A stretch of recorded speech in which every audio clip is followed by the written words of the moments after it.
The online world can seem like it's an unexplored wilderness and containing all of our hopes and fears for the future. And as much as it might seem like we're standing on the edge of this vast wilderness, terrifying in its mystery sometimes with hidden corners and these unknown people, the online world has just as much potential to be a mirror, to reflect back to us some of society's most pressing problems, refracted in its dark underbelly. I think we're so excited, so compelled by the former, that we sometimes ignore the latter. One of the areas in which that has changed is the particular corner of the online world known as the Manosphere. Aspects of it were starting to come into focus with the rise of vocal personalities such as the Canadian psychologist and author Jordan Peterson, and later the online influencer Andrew Tate.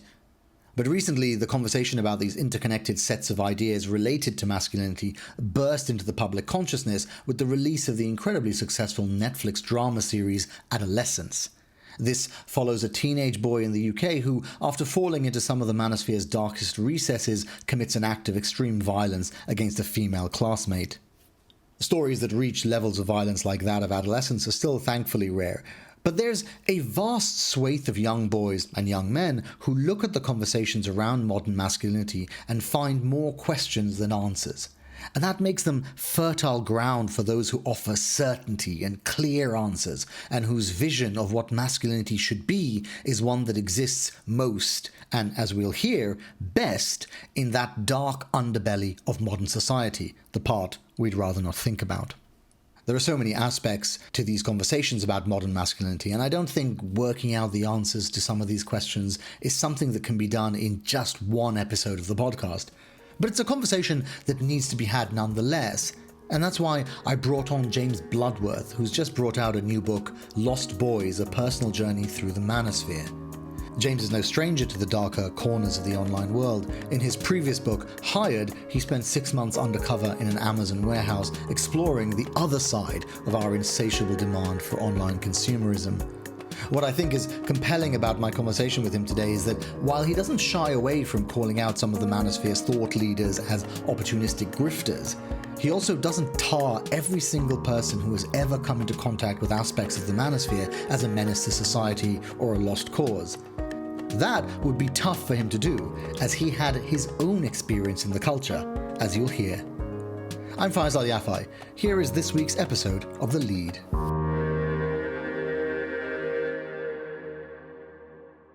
James Bloodworth, welcome to the podcast. Thank you for having me. Let's start with where we are right now, because this story is not new, as your book sets out, but it feels like we're coming at a particular moment when discussions about masculinity and the manosphere are at the forefront of public consciousness. So I'm thinking in particular about this show Adolescence. This is a 4-part Netflix series about a young boy's exposure to the manosphere and these terrible consequences that flow from it. It's been, the last few weeks, gaining critical acclaim. Do you think that for some reason these questions have been pushed into the public consciousness more recently? Yes, the manosphere has been around for kind of 3 decades, really. Most people know about the manosphere either through an influencer like Andrew Tate, or through this series, Adolescence, which has recently been on. But it's been kind of steadily climbing up the political and cultural agenda, if you like, since around 2018, really, when Jordan Peterson first started to gain popularity. Then in 2022, Andrew Tate was kind of going viral on TikTok and various video platforms. And then again this year with the series Adolescence on Netflix. And so the conversation has really kicked on to a place where probably more people than not, I would say, at least people who read the newspapers or watch TV know what the manosphere now means, whereas a few years ago that probably wouldn't have been the case. Let's talk about what the manosphere is, because where is the continuum of the manosphere? Where do you think it starts? Where do you think it ends? The manosphere, really, as we recognise it today, kind of began in the 90s, late 90s, I suppose early 2000s, the online manosphere, in some of the pickup artist forums where men gathered on there. A bit earlier than that, there were these pickup artists emerging in the 70s and 80s, but it was really the internet which kind of brought them together, where they started to coalesce and develop these ideas. And initially it was it wasn't so much defined as kind of an anti-feminist movement. I mean, it kind of was, but they didn't overtly define it that way. It wasn't heavily political. It was really then later in the 2010s and early 2020s when it becomes a much more political, much more conspiratorial, and also much more violent. Yeah. I mean, I think this is something that Adolescence's writer, Jack Thorne, wrote about, where he talked about Jamie. This is the protagonist in the series.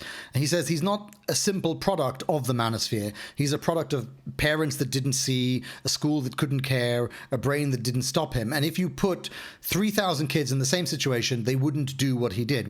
But I think we are living at a moment where actually people can get access to some of the most toxic aspects of the Manosphere on 4chan and Reddit, these online social platforms, and now especially on TikTok. And so if someone is interested in just male topics, it seems like it very rapidly takes them down this rabbit hole into some of the worst excesses of it. Yes, and that's new in a way, because in the book, I start the book writing about my own kind of flirtation with the Manosphere, as in the pickup artist scene in the mid-2000s. And at that time, it was kind of very rudimentary internet forums where they weren't really algorithmic. So you could read the forum and close the forum down and you wouldn't see a bunch of adverts for other forums, similar forums. Or right. That's a changed. Big difference, right? Because, of course, as you say, you can read the post on Reddit and then it leaves you alone. Whereas if you read the post on TikTok, on Instagram today, it just follows you around and it keeps serving you more stuff. Yes, exactly. And the algorithms have fueled radicalization. I mean, we have this conversation generally, not just about the Manosphere. We see these populist movements now in many Western countries. And the algorithms are fueling radicalization, and that also happens in the Manosphere. So an experiment last year in Australia found that a teenage boy showing an interest in Jordan Peterson on Instagram would then be shown Andrew Tate within an hour. And if they watch one of those Tate videos, they then be shown almost exclusively videos from Andrew Tate. So you can see how it kind of, the algorithm pushes you often, to get you to stay on the platform, it often can push you more extreme content. Yeah. I mean, I think sometimes when people think about the Manosphere, this is why I wanted us to talk about what the spectrum looks like, is that they come at it, it seems to me, from a couple of perspectives. They either start from the perspective that, the Andrew Tate perspective, where they say, it's incredibly dangerous, all of these people end up being incels, they hate lots of women, which is true. But then they also come at it from a different perspective, which I guess you might call Manosphere light. It's more the self-development aspect of Jordan Peterson's perspective, where he talks about, you have to make your bed and you have to be a man in the world and all of these things. It seems to me throughout the book, you start by accepting that there might be some self-development aspect to it, but you come to the conclusion that the worldview that goes along with it is very destructive. Yes, so I mean, from my own experience, I suppose it makes sense to talk about. When I was kind of 22, 23, I went onto Google one day and typed in kind of how to ask a girl out or how to get a girlfriend. I don't remember the exact wording. And I'd found Neil Strauss's book, The Game, which was an investigation of the pickup scene. I really wanted like a few pointers, basically, some conversation starters when I go out or something. And then I kind of encountered these gurus online, or self-proclaimed gurus, who claimed to have all the answers. And it was quite enticing because it gave me sort of a roadmap for someone who was very confused at that age in terms of what the hell was I supposed to do. I didn't grow up with a father figure in my home. And there was a lot of men I met in the scene like that, in the pickup scene like that, who they weren't necessarily toxic men. They were just kind of men who were willing to overlook some of the toxic aspects of the subculture, the manipulative aspects of the subculture, and just kind of take a few pointers if it helped them. But then the longer they stayed in that scene, the more salesy your interactions will become, the more manipulative, and the more you take on some of the misogynistic belief systems that really prevailed. Well, I think this is why, I enjoyed the book, because I think you are very honest about your own space within it. And I think a lot of the interaction that young boys have with the Manosphere, it seems to me, comes initially from something which, a lot of young boys wonder, which is, how do I meet a girl? How do I get a girlfriend? What do I say to this alien species? Yes, and what happened is the Manosphere it quickly became a sales funnel through the pickup stuff. So after Neil Strauss published his book, The Game, in 2005, which was his undercover investigation of the pickup community, you saw the rise of all of these kind of copycat influencer figures who tried to start up their own kind of seduction business, taking socially awkward men out to bars in London, places like London and New York, and charging them thousands of pounds basically to point at women and say, go and talk to that woman. And what would happen is many people got into that subculture thinking it was going to be the kind of answer to their prayers or what have you. And they came away and they were no closer to having a girlfriend or a partner than they'd been before, but they just spent thousands of pounds in the process. And that led to lots of resentment, that resentment was often then directed at women rather than the people who'd ripped them off. I mean, that isn't unusual, right? If we jump ahead with the Manosphere to today, and we talk about incel culture in a moment, but there is this belief underlying the Manosphere that these men feel that they are owed something by the opposite gender. Yeah, there is a sense of entitlement, if you like. The feminist argument about patriarchy is broadly correct about this, in the sense that you have men who've been brought up to believe that to be a man, you need to be a provider and a protector. To be a man, you need to have certain status objects. You need to have money, and you need to have a woman, basically, or increasingly with influencers like Dan Bilzerian, multiple women. And if you don't have that, you're somehow you're not getting what you're owed, if you like, by society. If you're performing masculinity correctly in your own eyes and you don't have a woman, well, it's not your fault, it's the fault of women. That's how many of those people see that. The Bilzerian is an interesting example because, for those who don't remember, was he called the King of Instagram? Something like this? Self-proclaimed, I think. Self-proclaimed, right. But this is a guy, I think he's still around, who he used to have endless videos of him with 30, 40 women on some yacht in Bali or whatever it was. And he was shooting guns and flying private and all of this. And you can imagine in the early days of Instagram how interesting that was, how seductive it was. To some degree, I actually have this belief that Bilzerian created an aesthetic which is still with us. People still seem to think that they need to demonstrate these sorts of toys to show that they're, now it seems to be that you have to have a yacht and you have to live in Dubai. But it's the same thing. You have to have this harem of women, and you can't just have one supercar. You have to have a garage full of supercars and take people, through that journey. Did you feel, when you are in that manosphere, that there is an understanding that these characters like Bilzerian and Tate are cartoons? They're not meant to be how a real human is. I mean, sometimes, but a lot of the time, this was the most striking thing in some ways about the latter parts of my investigation. So I was in Las Vegas on and off. I went in 2019 for the first time. Then I went back after COVID in 2022 and 2023 and spent lots of time around these guys who were trying to replicate the kind of Dan Bilzerian lifestyle. And Dan Bilzerian was involved in this program, if you like. They were paying thousands, you said, yeah. $10,000 to join this Men of Action program. And many of those people took very seriously the stuff that Bilzerian was putting on Instagram. So, him lounging around by the swimming pool in these tiny pair of swimming trunks surrounded by hundreds of cinnamon-coloured women in bikinis or whatever. And that got me thinking about how social media basically has distorted the idea of what's normal among many of these men. Exactly. And exactly. Dating apps as well. So, I mean, some of these communities, the incel community and the red pill community and the rise of people like Andrew Tate, I don't think we can really have that conversation without the conversation about the rise of dating apps in the early 2010s and the rise of picture and video-based social media like Instagram. So, right. Those movements all come to the fore alongside the rise of platforms like Instagram and later TikTok and dating apps like Tinder, where everything is very much image-based, and these apps are almost designed to make you feel like everyone else is having more sex than you, everyone else is wealthier than you, and everyone else is basically having a better time than you and has more status than you. And there's a certain, when you're a teenage boy and you're more impressionable, you don't necessarily have any level of media literacy. Yeah. You can get sucked into that quite easily. Let's stick with this idea of the cartoon, because I'm quite intrigued by it. Do you think when, for example, you watch the latest Mission Impossible and you look at Tom Cruise and he's doing all these stunts and so on, most of us recognize that is a hyper reality. You couldn't actually hang off a plane and think that you'd be fine. Or I think in the latest one, it's something to do with a submarine and you hold your breath for 18 minutes. most people recognize that the films are giving you a hyper reality, and even if you aspire to look like Tom Cruise, you'll be comfortable if you get part of the way there. You're not expecting to have the big muscles and, everything else. But it seems to me that you're saying that in the age of Instagram and TikTok and all this stuff, where you don't have to go out of the house and sit in a cinema to see it on the big screen, you're seeing it on the small screen, and it's there in your bedroom while you're falling asleep. You're watching all of this stuff, and you start to think, oh, Bilzerian is really how humans are. That's really what I should be doing. Yeah, I mean, that was something that I was encountering among some of the men I was speaking to. And there is a difference, I suppose, between a fictionalized account of a film and what people see on Instagram and the amount of credibility that they're willing to give that as real life, I suppose.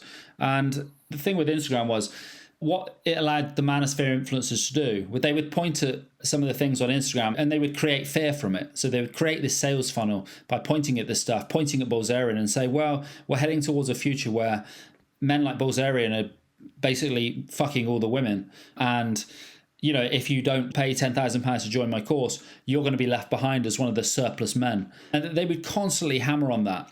And they were confidence men. So in the past, you'd have characters like this maybe in the back pages of a men's magazine or an adult magazine or whatever, trying to sell their magic beans, their get-rich-quick schemes, all these courses and stuff. And, they'd have some modest success if they were good at it. But now with social media, it allows them to, on the one hand, lead with a charismatic presence, which you see Andrew Tate doing, this very kind of someone who has this kind of gangster bad boy charisma, and he talks with kind of the force multiplier of conviction, as I write somewhere in the book. That's a good way of putting it. Which kind of Trump even does that. It's a very populist type thing where even someone can be talking complete nonsense, but they talk about it as if they have 100% belief, and that's kind of a form of charisma, and that can draw people in. But the social media influencers now, they like Tate and Bilzerian, they also lead with the lifestyle. So they're always surrounded by these, private jets, nice food, mansions, and this bevy of women. And what they don't tell their followers or their viewers, it's not because of some business genius or whatever that they have all this stuff. It's because of they've created a Pied Piper-like following that gives them money. And that's what they're like. It's kind of like a pyramid scheme in some ways, a kind of cycle of self-perpetuating hype. You spent some time with these young men. What was your feeling about them when you talk about being on these courses, where they're telling you how you should approach women, go and talk to this person? What did you feel about those men? What is it that they are seeking that they feel they can't get except by paying thousands of pounds? I mean, it varies. So, the self-help aspect is attractive to lots of people. And in the Manosphere, of course, lots of men. I think that was kind of part of Jordan Peterson's appeal, that idea of him as almost a stern father figure who tells you to do things that you might not otherwise have done, encourages you not to take the path of least resistance and to do things that might be painful, but in the long term, they kind of benefit you. And It's almost... That's felt slightly countercultural because we live in kind of a world under like Western capitalism where it's very much if it feels good, do it. It's kind of instant gratification. And when someone comes along and says, turn the porn off, stop playing computer games, go do a bench press, go do this thing that might feel really horrible at first, then you do it. And afterwards you feel this immense sense of kind of accomplishment almost, because that maybe you've never felt before. And I think that can get people addicted to some of the self-help aspect. And then they can get further kind of down the rabbit hole, as it were. That's one aspect of this, why these ostensibly normal boys kind of can get drawn down this path of the Manosphere. Others I met they basically were confused. They were watching this content all the time online, these kind of ostentatious figures on Instagram and stuff, people like Bilzerian, people like Michael Sartain, whose course I actually was a volunteer on as part of my research. And then they see some other figure with a sales pitch, if you don't join my course, then you're going to be one of these invisible men who's never going to be able to have a relationship. And even if you have a relationship, they say, oh, your woman's going to be cheating behind your back with one of the alpha males, the high status alpha males. So, you better kind of follow us and we can kind of save you. Tell me something, because one of the things, so I was having this conversation a couple of days ago with a friend of mine who, she has kids, and she was talking about this, she was talking about it with her teenage son, about this this idea that every man has to have this 666, that it has to be 6 foot tall, have a six pack, and earn six figures. For the audience, perhaps if they haven't heard 666, they would have heard this I think it was a song that was making the rounds a couple of months ago about, I'm looking for a man in finance, 6'5", blue eyes. This guy, you've heard that, right? So this idea that there is an ideal idea of a man in society is not something that people are unaware of.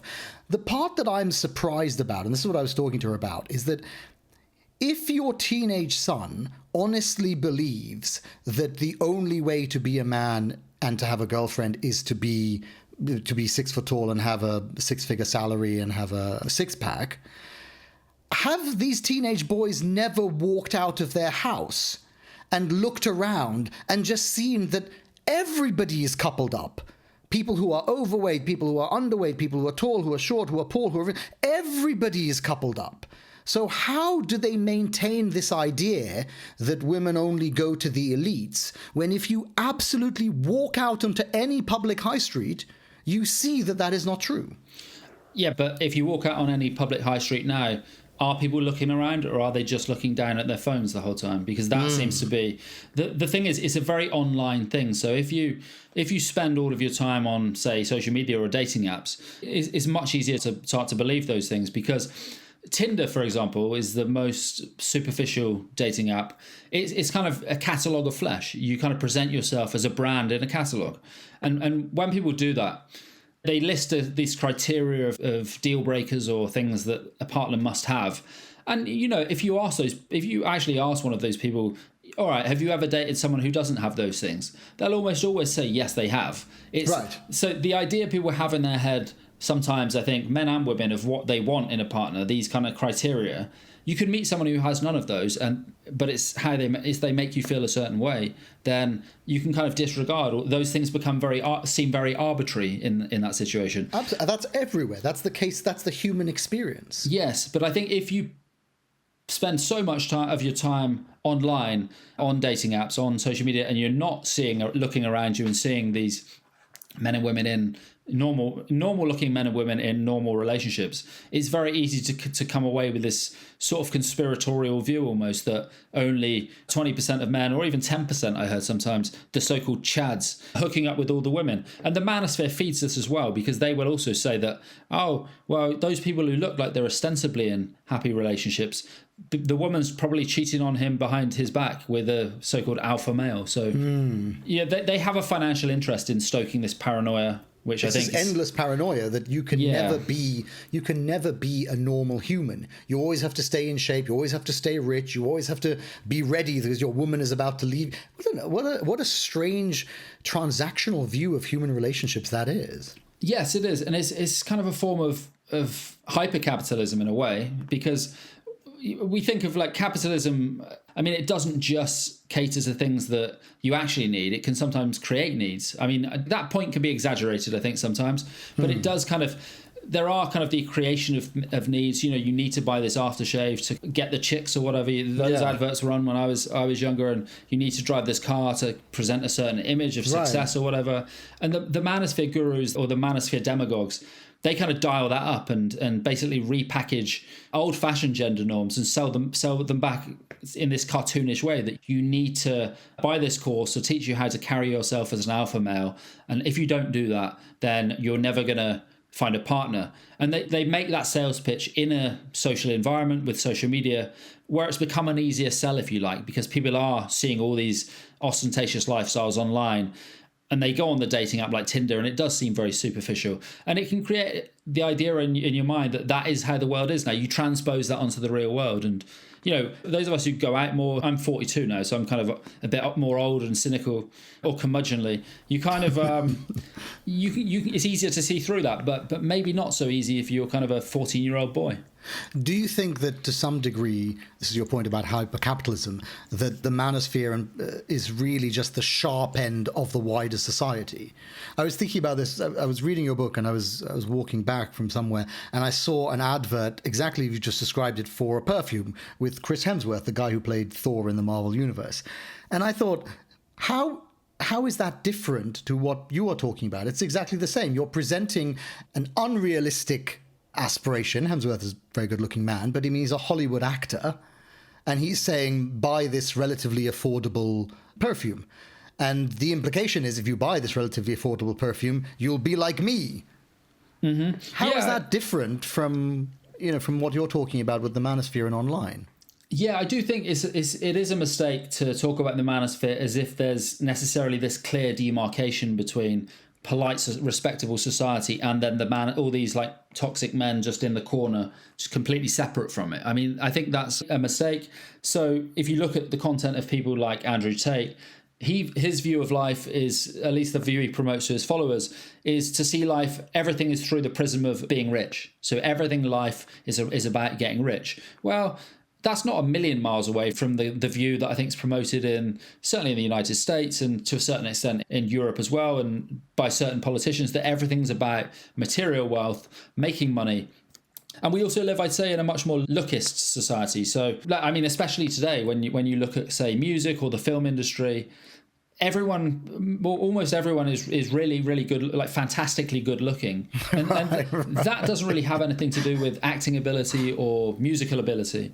But we've kind of arrived at a cultural place where we associate good looks with virtue, with talent, in a way that I don't think that was true to quite the same extent in the past. Politics, I mean, Gore Vidal, I remember writing of JFK that no one who wasn't good looking would ever be, or charismatic at least, or telegenic would ever be the president again. And it's not strictly true. There are exceptions, and the same thing in Britain. But being charismatic and having that kind of telegenic charisma, it does get you much further now than it did before we received all our information through screens. It's hard to disagree with that. I mean, of course, you can come up with figures. Of course, Obama's very telegenic. Clinton, Bush wasn't.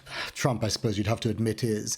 But you can come up with counterexamples, but there's no way to dispute the fact that we are living an incredibly online life. We all have websites, we all have a social media presence. You're trying to sell yourself, even if you are a writer or a journalist. To some degree, you're selling yourself on your ability to present an image.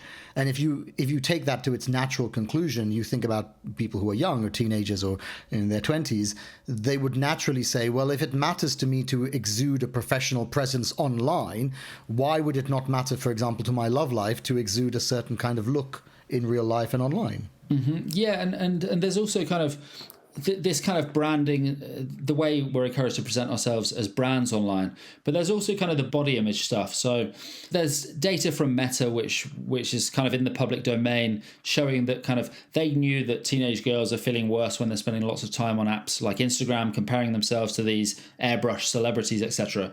But we're also seeing something similar start to happen with boys as well. So you have influencers, you have these companies that have a financial incentive to make boys feel insecure about themselves as well. So I remember when I started going to the gym when I was like 25, it was still kind of a niche thing. Lifting weights, at least, was kind of still a niche thing to do. It was kind of, right. You had the bodybuilder guys there. You had like some Polish guys there or something, and right. Eastern European guys. But then there weren't that many kind of white English guys, middle-class English guys there in the gym I started going to, like my age. It was kind of a weird, if I said, I'm just going like weightlifting, they're like, what, are you going to be, you want to be like Arnold Schwarzenegger or something? It's kind of seen this weird thing. Now when you go, it's kind of 13-year-old boys there, loads of them, all trying to lift weights. There was a report recently that came up during my research about a big increase in teenage boys taking anabolic steroids because they feel like they need to get buff, so to speak. And if you look at action films, the average man in one of these action films, you mentioned Chris Hemsworth, is much more jacked and buff and muscular than he was in the past. Like those gender norms have almost become more extreme even in the mainstream, which I think also does feed into some of the insecurities we see leading people into the manosphere.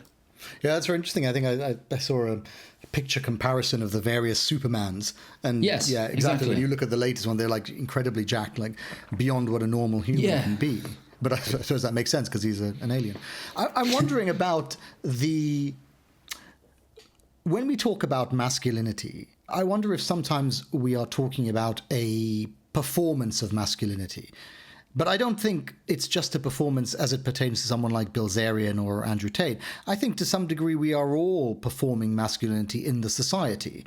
Do you not think that that is what is going on some level, that these boys and men are searching for a way to be men in the society, and that there aren't many other ways apart from a certain, what you might call, liberal masculinity? Yeah, I definitely think the Manosphere aesthetic is this sort of extreme performance of masculinity, often to a sort of cartoonish length. And that is also true of mainstream society. So we're kind of in a place, I think, now where men are going through kind of a shift in what expectations are for them. So, people of my parents' age or my grandparents, men were kind of had these roles and it was quite easy to slot into them. So you were a provider. There was, at least during the second half of the 20th century, there were kind of steady jobs in the UK. Working class jobs were fairly secure. And also there was usually a woman who was willing to marry you, often because that she didn't have any economic security herself. But those things, like, men have lost those two kind of pillars of what was cast as traditional masculinity, or they've not lost them, but they're not on such firm ground now, if you like. So women can earn their own money. They don't need a provider. And men kind of have to bring more to the table than just a paycheck nowadays. You're not guaranteed to find a partner by any means if you don't. And I think that readjustment is quite difficult for lots of men. And there isn't really a roadmap to navigate the way through that. And apart from groups like the Manosphere, really, which that's sort of the problem, I'd say. Well, so this is something that you say in the book. You quote Dr. Julie Ebner, who we've also interviewed, where she writes that on the one hand, there have been all of these rapid economic changes and a perceived loss of men's status or privileges. And on the other hand, there has been very little work at the societal or psychological level to allow men to cope with that or to give them a new role. And I understand that sometimes when we look around at the society, because it's very atomized, we tend to think that everybody has to find their way through this individualistic society. But actually, most of us require role models writ large. We require the society to say to us, if you do these things, you'll get good things. Study hard, you'll get a good job, you'll get money, you'll get married, you'll have a family. And when some of those things are taken away, I think a lot of men look around and say, well, what exactly am I for? Yes, definitely. And I think we're living through a time at the moment in Britain, and I think it's broadly true in the United States and lots of other places as well, where it does feel like there's kind of a crisis of the version of capitalism, neoliberalism, whatever we want to call it, that's kind of prevailed for the last 40 years. In Britain, it feels like that at the moment. Yeah. And so what can happen then? It feels like many men are growing up and society's not kind of fulfilling the social contract. People struggling to get housing, struggling to get a job that's secure with a decent wage. And that creates a space for others to come in, whether it's populists, whether it's demagogues in the Manosphere, to say that, well, you may not have a great deal of economic status, but at least in the home or in your relationship, you can feel like a king. You can feel important. You can feel like almost like a feudal lord in some cases over your family. I mean, that's certainly the way someone like Vladimir Putin presents that case of what traditional masculinity should be. So in Russia, they've partially decriminalized domestic violence. And one of the kind of motives for that, if you like, is, I think so anyways, is Putin's whole shtick is he can't give the Russian people anything really besides poverty and war, but the menfolk, they may not have status, but at least in the home they can feel like they're almost an oligarch over their family. That status over women and their and children over the family, that still can be quite powerful, I think, to men who don't have a lot of status in the economic realm. How much of this is connected to the much wider themes that you've previously explored? So I'm thinking in particular of your previous book, which is called Hired, which was about the way that, well, you should explain it actually, but it was like this, like your current book, in that it was a journey through the world of low status, precarious work. Yes, so it was a journey through low status, precarious work, and often that work, not always, because I did care work as well, often that work was male dominated in many ways, or at least the communities I spent time in were quite male dominated. So a formerly industrial community in the West Midlands of England. I spent time in, where lots of men had previously worked there in a coal mine that had closed, and then a younger generation of men and women had worked in an Amazon warehouse where people were often treated very badly. There wasn't a lot of dignity and status and self-respect that went along with the work, let's put it that way. Right. And the money, it wasn't really just a material wealth thing. So it wasn't just about poverty. It was about that sense of dignity and autonomy and self-respect that people derived from their work. And I do think that can feed into, so a lot of the culture around the manosphere is based on not having a boss, not being under someone's thumb in the workplace, and being kind of this entrepreneur and kind of up by the bootstraps, self-made person. And so it has a very cynical view of capitalism as well, that a bit like Trumpism, that, you know, it's all a racket, but I'm going to help you to get yours, you know? Right, you'll win the racket. Yeah, like Tate's very much like that. It's like, it's all kind of a scam. We don't live in a meritocracy. But if you listen to me, I'll help you. I have mine, and I'll help you to get yours. But it isn't, I mean, I was really interested in this parallel between Hired and the book, because I think there is a lot that is happening under the surface. When we talk about people, for example, you know, in certain northern towns where there's just been a decimation of work over the last 40 years, it's very easy to think of it in terms of financial status, like, oh, there's no work, people are poor, and so on. But actually, it's not really the work, because the work was relatively low paid. I mean, we've had financiers in Britain for, you know, generations upon generations. Those people have always been well paid. So by comparison, the people working in the mines were not well paid, but they had access to all of the things that you might think of makes you human: dignity, society, the ability to have a family. And all of that has gone away now, even though there are some jobs in return, like Amazon. Yeah, I mean, we live in those places which did have very traditional communities where, you know, you'd have the institutional affiliations sometimes that went along with the job, so the trade union, the social club, right. But also the stable, relatively cheap housing, the religious institutions. So often there was a church there in those places which would actually have relatively full congregations, at least for a time anyway. That's kind of long gone now. And also the relationship aspect. So there was a huge emphasis put on stable families. Obviously, there was a great deal of hypocrisy in that, because they weren't always as stable as they looked from the outside, and often there was, within that unit, women were effectively treated as second-class citizens for a long time, you know, during the 20th century. So it's easy to kind of see it as some idyll that we look back on nostalgically. But there is definitely a sense in those communities of something that's been lost, a sense of dignity that's been lost. And also, I do think that the political culture of the 2010s especially, there was this kind of hyper-identity politics, especially online, which if you were someone like me, who's kind of a lower middle-class white male from the provincial towns of England, it did feel like you weren't really part of that conversation anymore. You were kind of part of an unfashionable identity, if you like, and you were kind of toxic by default almost for your identity. And yeah, I think it's easy to over-egg that point. It's easy to exaggerate it and say, you know, you have these people talking about how, oh, it's so difficult to be a white man anymore. It's just that's ridiculous. I think some of these conversations are silly. But there was this hyper-identity politics going on, I think, that has kind of passed a bit now. But it kind of did feel sometimes that just you couldn't really be a masculine man without kind of attracting the ire of certain kind of progressives or whatever. And I think that's also part of the appeal of someone like Joe Rogan as well. Yeah, I mean, you definitely lived through a time where it felt like that version of liberal masculinity was everywhere. It wasn't just on the left. You even have David Cameron, the former Prime Minister, performing a version of that. And you can imagine that, as you say, some of these less fashionable identities might look around and say, well, where is the space for me? So you do have a movement around the time of Gamergate in the United States where you have women and minority groups very reasonably asking white men in computer gaming to take up a bit less space. So we have kind of remakes of films which don't have the stereotypical white male lead character. We have computer games coming through which look at things from, say, an LGBT perspective, or more minority characters, disabled characters. Like, this is all like great stuff.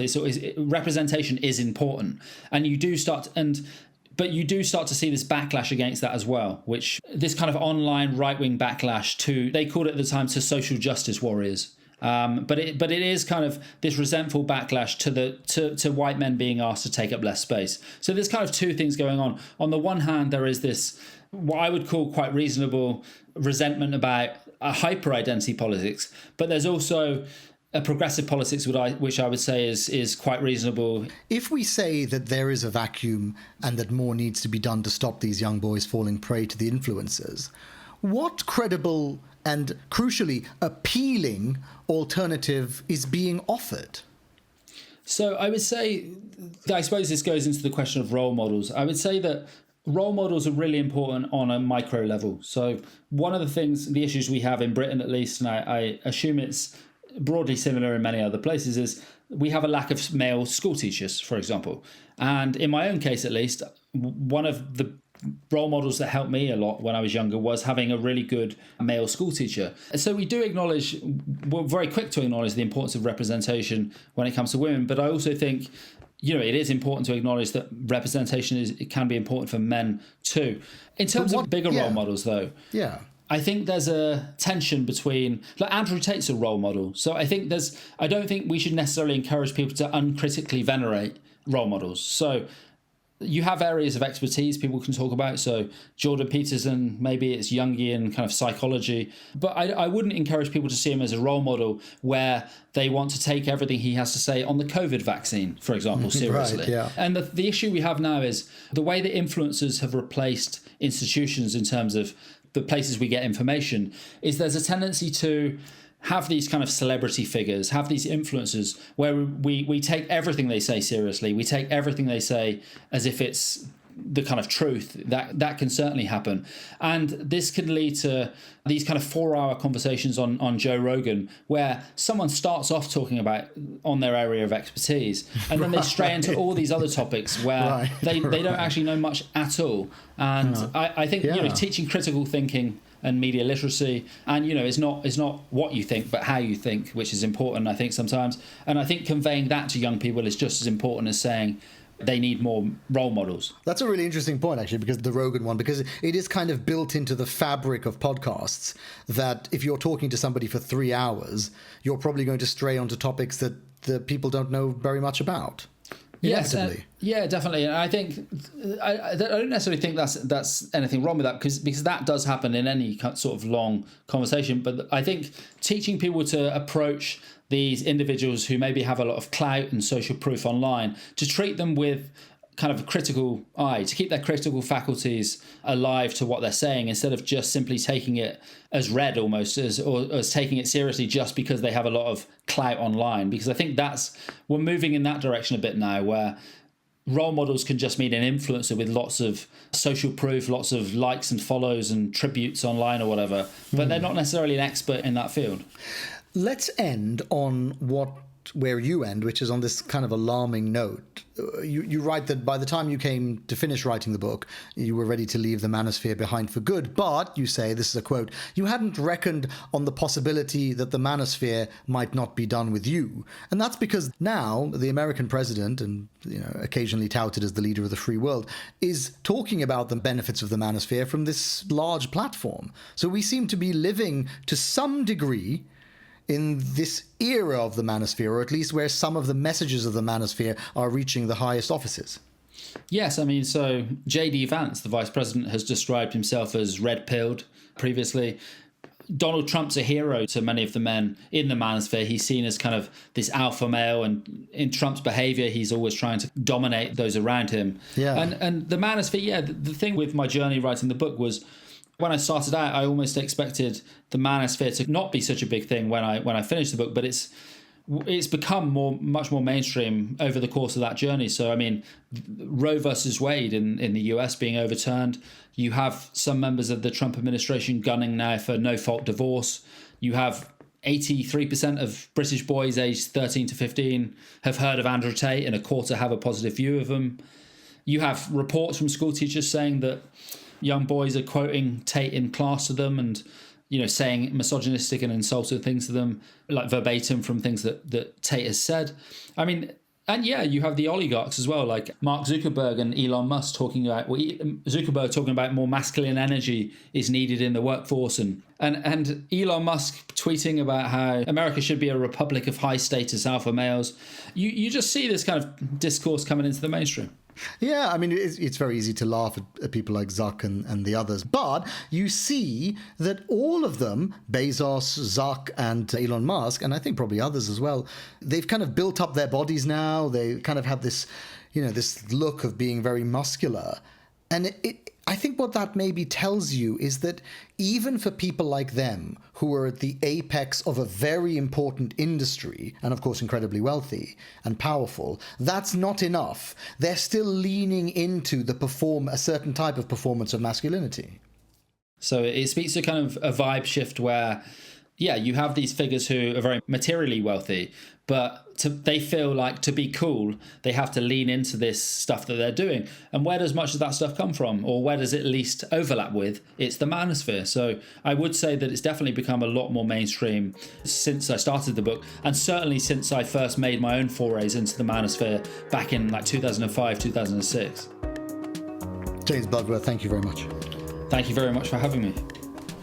You've been listening to The Lead from New Lines magazine. James Bloodworth's book, Lost Boys, A Personal Journey Through the Manosphere, is out now and available online and in all good bookstores. This week's episode was produced by Finbar Anderson and hosted by me, Faisal Al Yafai. For more like this, subscribe to The Lead on your favourite podcast app or visit our website, newlinesmag.com.